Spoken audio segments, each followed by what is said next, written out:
আজকের আলোচনা একটা অদ্ভুত গ্রামের গল্প নিয়ে আশা ঘরের আতঙ্ক ও রমাকান্তের উপলব্ধি। আশাঘর।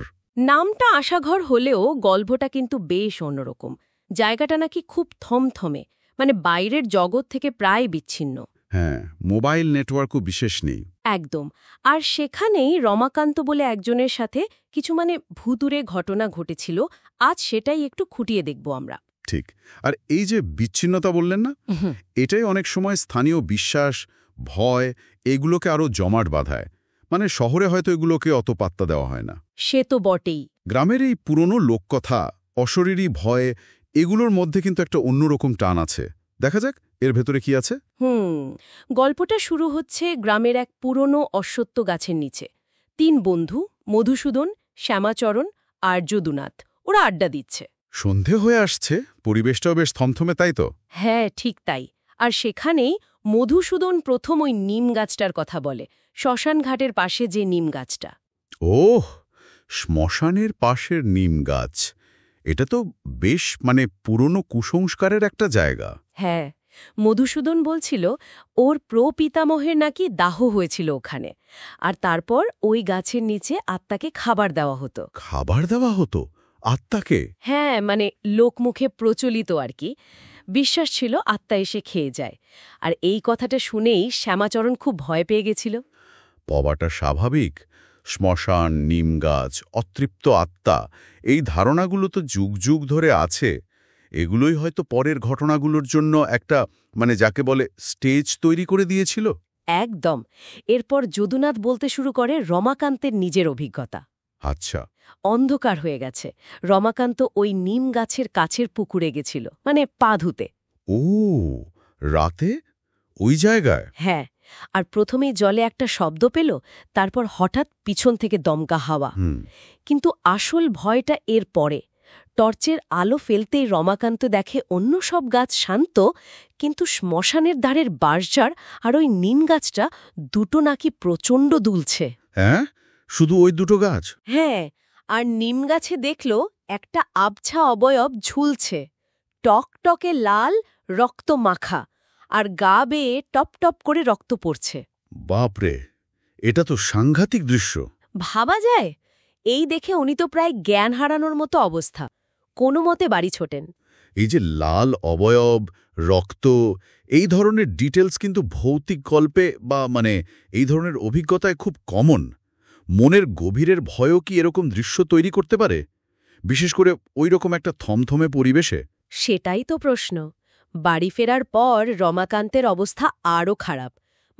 ভীষণ জ্বর এসে গেল, প্রায় বেহুশ অবস্থা। হ্যাঁ। আর বাইরে তখন তুমুল ঝড় বৃষ্টি। এর মধ্যেই উনি রান্নাঘর থেকে অদ্ভুত সব আওয়াজ শুনতে পান। আওয়াজ? কিসের আওয়াজ? বাসনপত্র পড়ার মতো শব্দ, আরও কি সব যেন। আর তার সাথে ওই ঝড়ের রাতে শেয়ালের ডাক। শিয়ালের ডাক? এটা কি অস্বাভাবিক ছিল? হ্যাঁ, রমাকান্তের তাই মনে হয়েছিল। কারণ ওই অঞ্চলে নাকি রাতে তেমন শেয়ালের ডাক শোনাই যেত না। এটাও ওর ভয়টাকে আরও বাড়িয়ে দিয়েছিল।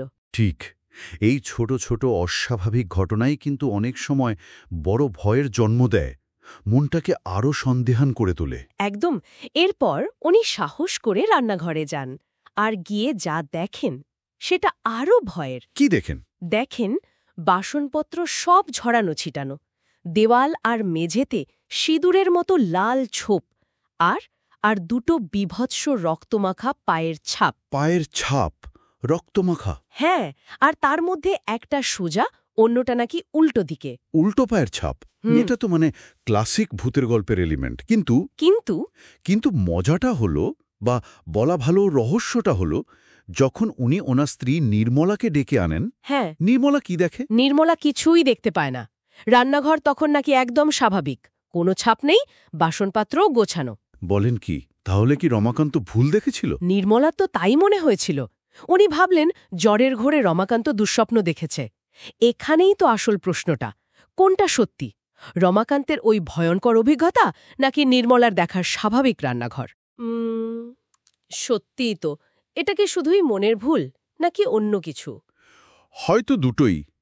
মনস্তত্ত্ব আর পরিবেশের প্রভাব তো অস্বীকার করা যায় না। হ্যাঁ, পায়ের ছাপ বা ছড়ানো বাসন সেগুলো নির্মলা দেখেনি ঠিকই, কিন্তু একটা প্রমাণ একটা চিহ্ন রমাকান্তের শরীরে নাকি সারা জীবনের জন্য থেকে গিয়েছিল। কি রকম? 3 দিন জ্বরে ভোগার পর যখন উনি সুস্থ হয়ে স্নান করতে যান, তখন দেখেন ওনার পিঠে লম্বা লম্বা আঁচড়ের দাগ। আঁচড়ের দাগ পিঠে? হ্যাঁ, আর সেই দাগ নাকি আর কখনো মিলিয়ে যায়নি। ওহ, এটা কিন্তু ঘটনাটাকে অন্য মাত্রা দিয়ে দেয়। শারীরিক প্রমাণ। একদম। তাহলে দেখুন, এই আশাঘরের আতঙ্কটা কিন্তু কয়েকটা স্তরে তৈরি হয়েছে। গ্রামের ওই বিচ্ছিন্ন পরিবেশটা একটা ফ্যাক্টর। তারপর ওই নিমগাছ ঘিরে পুরনো বিশ্বাস, লোককথা। হ্যাঁ, যেটা ভয়টাকে উস্কে দেয়। তারপর রমাকান্তের নিজের চোখে দেখা ওই ভয়ঙ্কর দৃশ্য, বাড়িতে ঘটে যাওয়া ঘটনাগুলো যার কোনো ব্যাখ্যা নেই। আর শেষে ওই শারীরিক প্রমাণটা, আঁচড়ের দাগ, যা কিছুতেই মেলানো যাচ্ছে না। হ্যাঁ, এখানে একটা প্রশ্ন কিন্তু থেকেই যায়। এই পুরো অভিজ্ঞতার পেছনে আসলে কি ছিল? সত্যি কি কোনো অলৌকিক শক্তি, নাকি পুরোটাই মনস্তাত্ত্বিক? বা হয়তো দুটোই মিশে আছে? বিচ্ছিন্নতা, মনের গভীরে থাকা ভয়, অসুস্থ শরীর, লোকবিশ্বাস, এসব মিলিয়ে মিশিয়ে তৈরি হওয়া একটা জটিল অভিজ্ঞতা। রমাকান্তের উপলব্ধিটা ঠিক কী ছিল? উনি কি সত্যিই কোনো ভূতের পাল্লায় পড়েছিলেন, নাকি নিজের মনেরই এক অচেনা দিকের সাথে পরিচয় হয়েছিল? আর এই গল্পগুলোই বা কেন এত বছর ধরে টিকে থাকে, একই সাথে ভয় আর কৌতূহল জাগায় আমাদের মনে? সেটাই। এই রহস্যগুলো হয়তো কোনোদিন পুরোপুরি সমাধান হবে না, আর সেটাই হয়তো এই গল্পগুলোর আকর্ষণ।